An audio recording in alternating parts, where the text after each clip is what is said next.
फाल्गुन मास के कृष्ण पक्ष की चतुर्दशी तिथि के दिन महाशिवरात्रि मनाई जाती है और इस बार शुभ संयोग बन रहा है क्योंकि शिव योग के साथ गुरुवार का दिन भी है। महाशिवरात्रि की आप सभी दर्शकों को ढेर सारी शुभकामनाएं। सनातन धर्म में महाशिवरात्रि का विशेष महत्व है और इस बार ये व्रत फाल्गुन मास के कृष्ण पक्ष की चतुर्दशी तिथि 11 मार्च गुरुवार के दिन मनाई जाएगी। तो महाशिवरात्रि पर शुभ संयोग बन रहा है क्योंकि घनिष्ठा नक्षत्र में शिव जी और मां पार्वती की पूजा होगी। शिव नामक योग बन रहा है और इस दिन पूजा पाठ जलाभिषेक के साथ रुद्राभिषेक कर भगवान भोलेनाथ को प्रसन्न कर सुख सौभाग्य समृद्धि संतान की प्राप्ति के वरदान भी मांगे जाएंगे। हमारे पुराण कहते हैं कि महाशिवरात्रि के दिन भगवान शिव को सबसे ज़्यादा आप जल्दी प्रसन्न कर सकते हैं क्योंकि उनकी पसंदीदा तिथि में से एक है। इस दिन को पवित्र इसलिए भी माना जाता है क्योंकि मां पार्वती और शिव जी का विवाह हुआ था। अब इस शुभ तिथि पर शास्त्रों में कुछ खास प्रयोग करने को बताए गए हैं जो आपको जीवन के परेशानियों से बाहर निकलने के रास्ते भी बताते हैं। तो क्यों ना इस महाशिवरात्रि के अवसर का फ़ायदा उठाया जाए और शिव जी को मनाई जाए। देखिए, महाशिवरात्रि शुभ तिथि पर मध्य रात्रि में शिव जी और माँ पार्वती की पूजा करने का विधान है। तो इस दिन सुख आरोग्य की प्राप्ति के लिए आप महामृत्युंजय मंत्र का जप भी कर सकते हैं ताकि आपका स्वास्थ्य अच्छा रहे और घर परिवार में सुख समृद्धि बढ़ी रहे।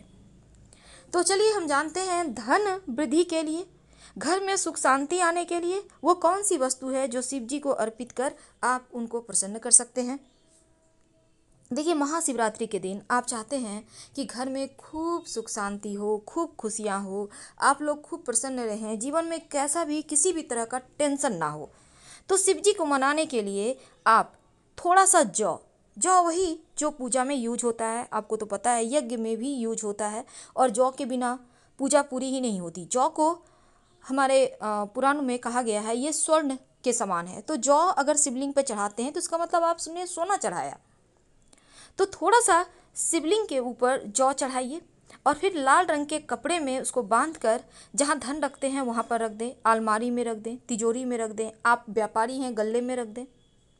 आप देखिएगा सुख शांति भी आएगी, सभी कार्य बनने लगेंगे निर्विघ्न रूप से और घर के तमाम नकारात्मक जो ऊर्जा है वो समाप्त होगी, धन वृद्धि के योग बनेंगे और जीवन में किसी चीज़ की कमी नहीं होगी। तो इस लाल रंग के कपड़े को मोटली बनाकर आप संभाल के रखें। अगर आपको लगता है जौ गीला हो चुका है तो कुछ समय के लिए उसको सूखने दें, फिर रखिएगा। अब देखिए, महाशिवरात्रि के दिन चारों प्रहर की पूजा करने का विधान है। आपको तो पता है 4 प्रहर की पूजा का कितना महत्व होता है शिवरात्रि में। तो महाशिवरात्रि के दिन जब आप 4 प्रहरों की पूजा करेंगे ना, तो पहले प्रहर में आप गंगा जल से शिवलिंग का अभिषेक कीजिएगा। गंगा जल अगर ना हो तो प्लेन वाटर से कर सकते हैं, कोई दिक्कत नहीं है। अगर पानी में आप कुसा घास डालकर अर्पित करें तो जीवन के हर कष्ट ही मिट जाएंगे। इसके बाद आप दूसरे प्रहर में दूध से शिवलिंग का अभिषेक करें, यानी पहले दूध अर्पित करें फिर जल अर्पित करें। अब तीसरे प्रहर में शिवलिंग का दही से अभिषेक करें। दही लगाइए दोनों हाथों से, शिवलिंग का अच्छे से मलिए, क्योंकि शिवलिंग को जितना आप हाथों से टच करेंगे, उसको मलेंगे, उतना ही ज़्यादा आपका भाग्योदय होता है। और जो दही है वो तीसरे प्रहर में अर्पित करना है और अंतिम प्रहर जो होगा उसमें आपको शहद अर्पित करना है और फिर शहद अर्पित करने के बाद गंगा जल से शिवलिंग का अभिषेक कीजिए। ऐसा करना सर्वोत्तम माना गया है, इससे मोक्ष की प्राप्ति होती है और धरती पर जितने दिन भी आप रहेंगे धन वैभव सुख प्राप्त होता रहेगा। अंत में शरीर त्यागने के बाद शिवलोक में आपको जगह मिलेगी, ये हमारे पुराण कहते हैं। अब महाशिवरात्रि की रात्रि को शिव जी की पूजा तो होगी, लेकिन जागरण का भी विधान है। अगर आप निश्चित काल की पूजा जो आधी रात में की जाती है करना चाहते हैं तो 12:06 से करीब 1 बजे तक का वक्त है, आप इस समय कर सकते हैं। उनके मंत्रों का अनवरत जप करें, नमः शिवाय नमः शिवाय, इस मंत्र को आप बंद ना होने दें। तो भगवान शिव को मनाने से, उनकी पूजा करने से सोया हुआ भाग्य जग जाता है। इसीलिए शिव पुराण, शिव स्तुति, भजन कीर्तन आप कीजिए ताकि आपका भी भाग्योदय हो। अब क्या होता है, कभी कभी आपको लगता है आपकी कुंडली में किसी ने कह दिया है काल सर्प दोष है। अब आप चाहते हैं कि काल सर्प दोष से मुक्ति मिल जाए, तब क्या करेंगे? तब महाशिवरात्रि के दिन अपने घर के मुख्य दरवाजे के चौखट को थोड़ा सा पानी ले लें, उसमें एक चुटकी हल्दी डालकर उस चौखट को धोइए। इसके बाद हल्दी से अपने मुख्य दरवाजे पर बाहर की तरफ से स्वस्तिक बना दें, दोनों साइड 2 खड़ी रेखाएं जरूर बना दें। रात के समय अपने घर के पूजा स्थान में एक घी का दीपक ऐसा जलाइए कि कम से कम रात भर जले। रात भर ना जले तो कम से कम 1-1.5 घंटा तो जलना ही चाहिए। और शिव जी का मंत्र का जप खूब करें। शत्रु की परेशानी आपको परेशान नहीं करेगी और ये उपाय बहुत अचूक है। काल सर्प दोष शांत हो जाता है। वैसे आप चाहें तो चांदी का आप पास के शिव जी के मंदिर में जाकर एक जोड़ा तांबे का या चांदी का सर्प छोटा छोटा बनवाकर भी अर्पित कर सकते हैं, उससे भी काल सर्प दोष से शांति मिलती है। क्योंकि महाशिवरात्रि के दिन गुप्त दान करने का विधान है, जो कि आपके लिए लाभ ही लाभ देगा। अब ये गुप्त दान क्या करेंगे? किसी घर के आसपास के गरीब व्यक्ति को कुछ खाने पीने की सामग्री दे दें। अगर किसी गरीब कन्या का विवाह वगैरह होना है तो उनके विवाह में गुप्त दान कर दें। इससे क्या होता है ना, आपके वैवाहिक जीवन में तालमेल बढ़ता है और शिव जी के मंत्र जप करते रहने से जीवन खुशियों से भर जाता है। क्योंकि आज हमने टॉपिक रखा है कि महाशिवरात्रि के दिन आप बेलपत्र को छूकर क्या बोलें कि आपका जीवन आनंद से भर जाए। देखिए, हमने आपको बताया कि महाशिवरात्रि की पूजा 4 प्रहर में की जाती है, तो एक बार जान लें। पहला प्रहर की पूजा 11 मार्च की शाम 6:27 से रात 9:29 के बीच कर लें।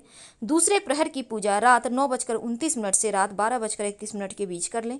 तीसरे प्रहर की पूजा रात 12:31 से रात 3:32 के बीच कर लें। और चौथे प्रहर की पूजा 12 मार्च की सुबह 3:32 से सुबह 6:34 के बीच कर लें। और महाशिवरात्रि का पारण मुहूर्त रहेगा 12 मार्च की सुबह 6:36 से दोपहर 3:04। जैसी आपकी सुविधा वैसे ही तरह से आप यहाँ पर पारण करें। तो शिव जी की पूजा में एक बात हमेशा याद रखिएगा, गन्ने का रस मत पीजिएगा। तो अब जानते हैं शिवलिंग पर आप कैसे अर्पित करेंगे बेलपत्र और क्या बोलेंगे। सबसे पहले तो बेलपत्र ऐसा चुनिए कि जो कटा फटा हुआ, टूटा हुआ, दाग धब्बे वाला ना हो। डंठल में जो गांठ रहती है उसको तोड़कर हटा दें। अब चंदन घिस लें। अगर चंदन की लकड़ी ना हो तो बेलपत्र की लकड़ी से ही आप चंदन की तरह घिस कर उसको यूज कर सकते हैं। अब हर एक बेलपत्र पर राम लिखिए।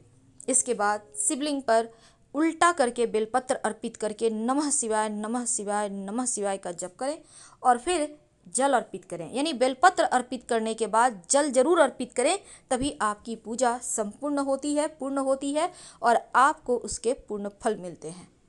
शिव जी की पूजा में डमरू बजाइएगा, पर शंख और करताल मत बजाइएगा, क्योंकि करताल का मतलब ताली बजाना। शिव जी की पूजा में ये मना है। आप मुंह में उंगली डाल के आवाज़ कर सकते हैं, लेकिन याद रखिएगा करताल नहीं बजाना है। आप डमरू बजाइए और हर हर महादेव का जयकारा लगाइए। नमः शिवाय का ज़्यादा से ज़्यादा जप कीजिए। अगर खुद के लिए करना है तो नमः शिवाय, दूसरों के लिए करना है तब ओम नमः शिवाय। फिलहाल विदा लेंगे। हर हर महादेव।